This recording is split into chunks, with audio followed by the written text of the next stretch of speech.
बेटियों को संस्कार दीजिएगा। आज शादी के बाद स्त्रियां मांग नहीं भरती। आप मांग भरते हैं? सही, आप सब लोग मांग भरते हैं? कितने लोग मांग भरते हैं शादी के बाद? हाथ उठाओ। आप नहीं भरते? कभी कभी।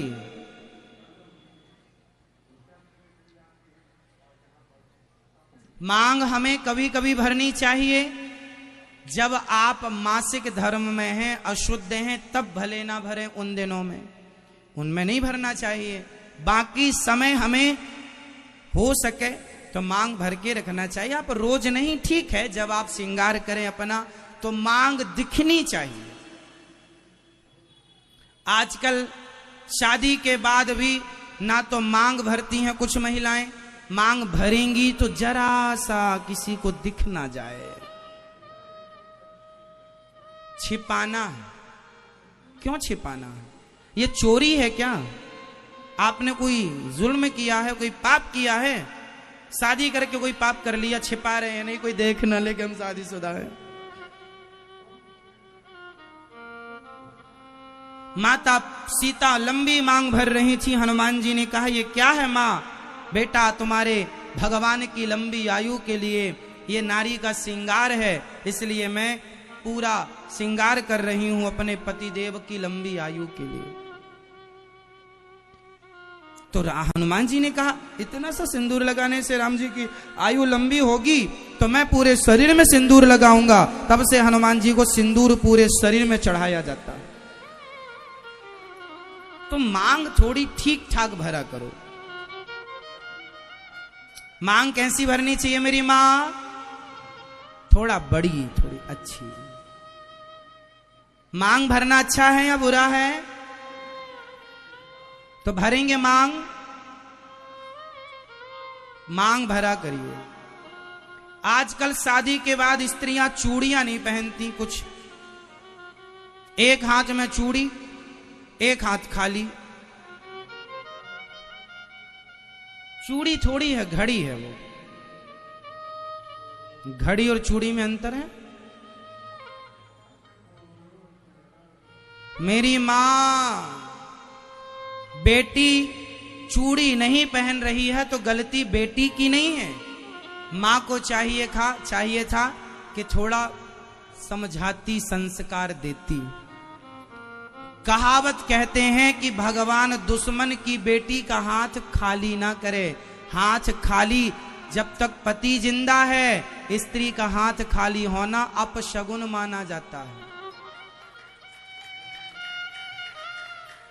हाथ खाली का मतलब है, हाथ खाली किसका होता है? विधवा का हाथ खाली होता है। हाथ खाली है मतलब विधवा है। सौभाग्यवती नारी हाथ खाली करके रखे। आपका हाथ भी खाली है और आप ये भी चाहें कि हमें कोई सौभाग्यवती कहे।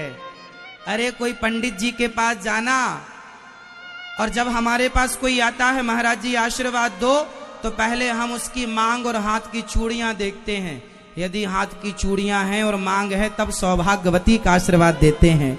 और पति है ही नहीं तो फिर सौभाग्यवती का आशीर्वाद क्या दें? पता तो चले ना कि तुम सौभाग्यवती लायक हो कि नहीं। मतलब जो श्रृंगार है, चूड़ी श्रृंगार है। मांग, आजकल महिलाएं मंगल सूत्र तक नहीं पहनती। इतना भी 21वीं सदी में आप देखो, आगे जाएं, बढ़ें, मॉडल बन के रहें, पर संस्कार छोड़कर आप मॉडल बने तो ऐसा क्या? आप सिद्ध क्या करना चाह रहे हैं? संस्कारों को छोड़ के आप चाहते क्या हैं ये बताइए। क्या बनना है आपको? जमाना आपको लाइक करे, जमाना पसंद करे, तो कब मांग में सिंदूर होगी तो जमाना आपको पसंद नहीं करेगा। वो जमाना पसंद हमें क्यों करे? हमारा पति हमें पसंद करता है, इससे ज्यादा हमें किसी से क्या पसंद करवाना। नारी को उसका पति उसे पसंद करे ये अच्छा है, जमाना आपको पसंद करे इसकी चाहत नहीं है।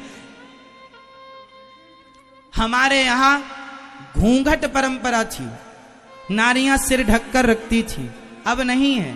नहीं होना चाहिए, कोई जोर जबरदस्ती नहीं है, पर घूंघट परंपरा क्यों थी? पतिव्रता नारी अपने सिर को ढक कर इसलिए रखती थी कि हम पतिव्रता नारी हैं, हमें देखे तो केवल हमारा पति देखे, हमारे पति के सिवा हमें कोई ना देखे, इसलिए घूंघट परंपरा थी। लेकिन आजकल की तो बस पति को ना दिखाकर सबको दिखाती है। पति जब पास में रहेगा तो बनी रहेगी भूतनी, और घर से बाहर निकलेगी तो हीरोइन बन जाएगी। किसे दिखाना चाह रही हो तुम अपनी सुंदरता? अरे पति के लिए श्रृंगार किसके लिए होता है? बताओ, श्रृंगार नारी किसके लिए करती है? पड़ोसी के लिए या पति के लिए? पड़ोसी के लिए। ऐसा आप कह रहे हैं? आपके लिए नहीं करती आपकी श्रीमती जी श्रृंगार? देखो घर में फिर लड़ना मत इस बात को लेके। नारी श्रृंगार किसके लिए करें? पति के लिए, पड़ोसियों के लिए नहीं। जमाना हमें क्यों देखे साहब? हम क्यों दिखाएं अपने आप को जमाने को? इसलिए समझो, यदि आप इस मर्यादा को फॉलो नहीं करेंगे, जो नारी मनमानी होती है वह नारी सूपनखा हो जाती है।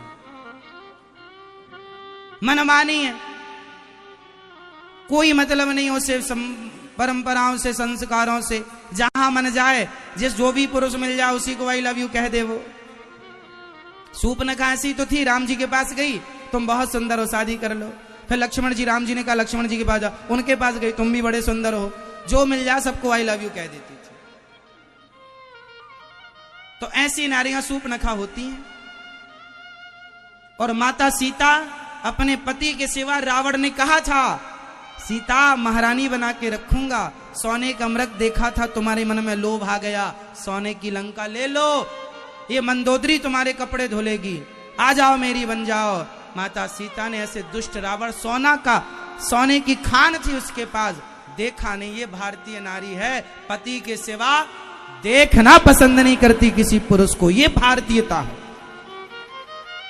ये विदेशी कल्चर है सूपनखा वाला, कि बस अपने पति, सूपनखा का पति था, मर गया था, विद्युत जिह्वा नाम था, वो सबसे यही कहती फिरती थी मैं कुंवारी हूं। मांग भरती नहीं थी, चूड़ी उड़ी पहनती नहीं थी, सबसे कहे मैं कुंवारी हूं, जबकि शादीशुदा थी। तो आजकल कुछ महिलाएं ऐसी हैं, शादी के बाद भी एक गाना गाती हम तो कुंवारी हैं। इसलिए बेटियों को थोड़ा संस्कार दे दो मेरी मां, काम आएंगे। हमारे देश में नारियां पतिव्रता नारियां हुई हैं। माता अनुसुईया कौन थी? बोलो, पतिव्रता। हमारे यहां सूपनखा जैसी नारियां, ये लंका की महिला थी, भारतीय नहीं थी। लंका पूरी पृथ्वी भारत थी, पर फिर भी ये टापू थे अलग अलग। भारत में लोग राजा रहते थे, जो उद्दंडता करते थे उन्हें भारत से निकाल बाहर फेंकते थे, तो जिसे जो टापू मिला वहां चढ़ गया, रहने लगा। ऐसे ये लंका बसी।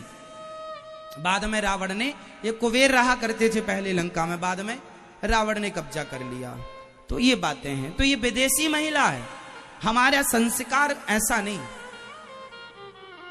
हमारे संस्कार, माता सीता, माता अनुसुईया, एक पतिव्रता नारी का नाम सुना होगा, यमराज के पास से पति ले आई थी, क्या नाम था उसका? सती। सती। अब बताओ, सती सावित्री एक हाथ में चूड़ी पहनती थी और दूसरे हाथ में नहीं, ऐसा था क्या? सावित्री बनो मेरी मां, सूपनखा नहीं। मर्यादाएं सब जगह काम करती। ये मर्यादा यदि गई तो सब बचा के भी क्या करोगे? संस्कार चले गए, हमारे संस्कार चले गए और सब रह गया, तो सब रखकर संस्कार गवाकर हम करेंगे क्या? हमारी पहचान हमसे नहीं है, हमारी पहचान हमारे संस्कारों से है।